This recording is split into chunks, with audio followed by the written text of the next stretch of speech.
And you guys all heard or read about my '08 story, but recently we were on the phone, Steve and I and Mike. Mike's part of Authority Sprint. There's 4 or 5 of these guys that are part of Authority Sprint, become the authority in their market. Somehow Mike and I got off to explaining a deal to Steve. You remember the guy with the big mortgage? And Mike said, well, this guy has a mortgage of like $8 grand. Steve said, in Steve's perfect fashion, holy bananas. Because that was really high. And I said, okay, well, we were on Mike's coaching call. The 2 of us do it privately with these guys. So I diverted and just told these guys a story I want to tell you. It was 10 grand.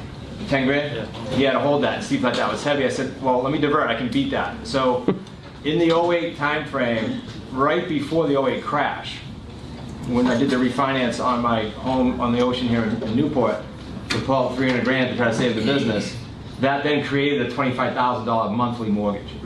So that went from $25,000 to, over the next 4 or 5 years, having to, and I'm telling you this is part of the grit story tomorrow, having to kind of grind that out. Like I had to make that happen until I then got into my luxurious $900 monthly bill in my 1-bedroom apartment.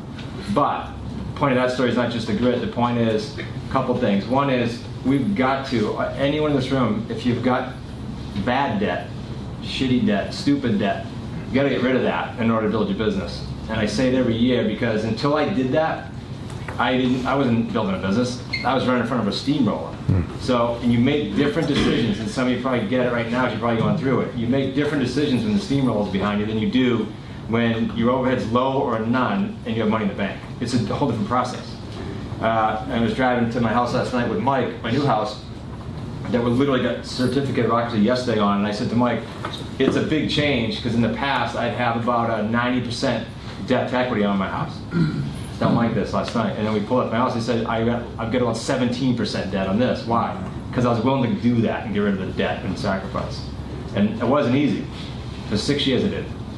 So I hope something in that story, if someone's struggling out there in this room, come to me and I'll help you with it. Because I dealt with everything from restructuring debt to banks to IRS to tow trucks showing up. They did it all. So I can help you with that.